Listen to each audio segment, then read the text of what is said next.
Berio, Church Training Solution.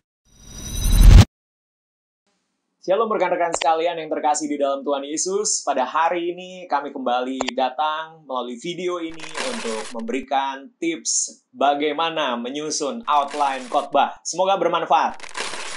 Sebelum memasuki tips, kembali kami sampaikan bahwa berkhotbah merupakan suatu pelayanan kepada Tuhan dan kepada jemaat, bukan hanya sekedar presentasi atau pidato. Oleh karena itu, lebih daripada segala tips teknis, sangat penting untuk kita intim dengan Tuhan, mengasihi Tuhan, mengasihi jiwa-jiwa, mengasihi para pendengar, dan ada kerinduan agar para pendengar hidupnya jadi lebih baik, berubah, dan melakukan firman.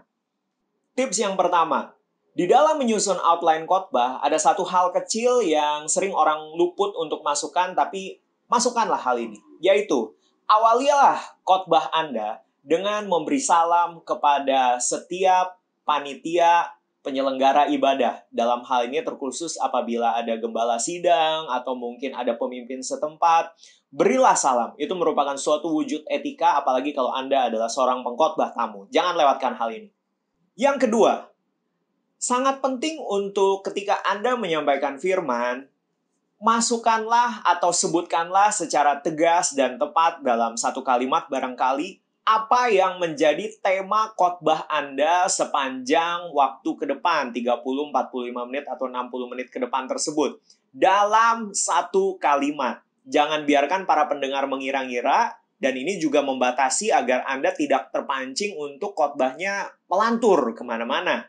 Kemudian hal berikutnya yang penting untuk Anda masukkan ke dalam outline khotbah Anda setelah Anda menyebutkan apa yang menjadi tema khotbah Anda, yaitu definisikanlah secara jelas apa yang dimaksud dengan tema khotbah Anda. Sebagai contoh, Anda sudah menyampaikan bahwa Anda akan berkhotbah mengenai generasi Yeremia misalnya.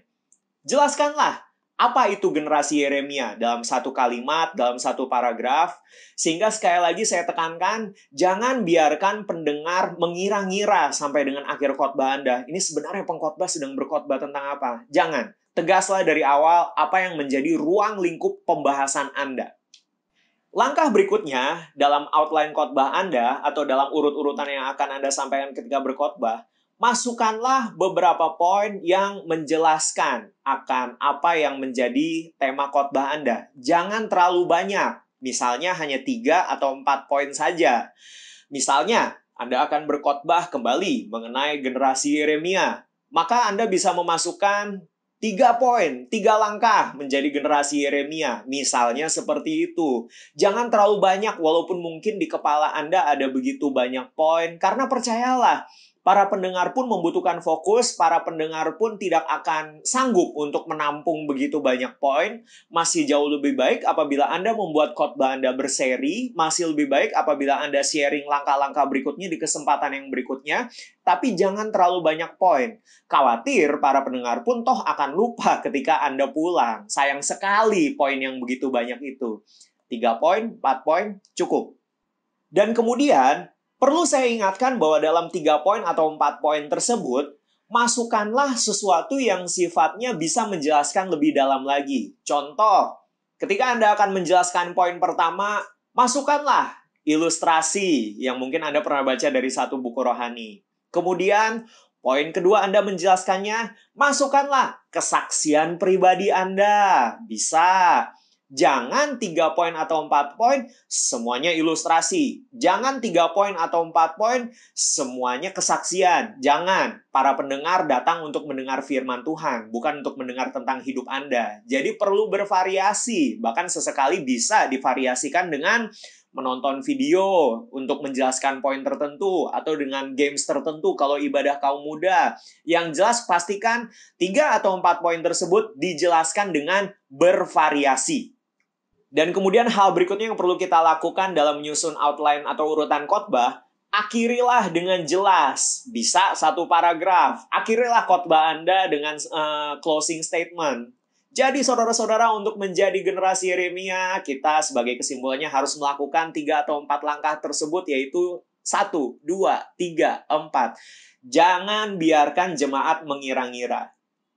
Dan sebagai poin terakhir dari ibadah ini, saya perlu ingatkan, apabila Anda sudah membuat outline khotbah yang begitu bagus, begitu rapi, jangan lupa untuk mengkonsultasikannya terlebih dahulu dengan panitia penyelenggara ibadah setempat. Khawatir ada hal-hal yang mereka tidak terbiasa sehingga perlu disesuaikan.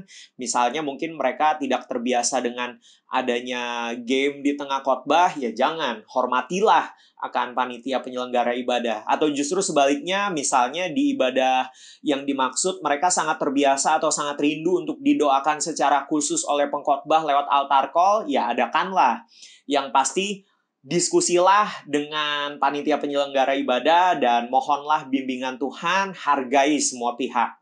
Pada akhirnya, dalam pembuatan outline khotbah, baik ketika Anda masih membuat catatan ataupun sudah akan praktek di lapangan, taatilah Tuhan dan hargailah panitia penyelenggara ibadah.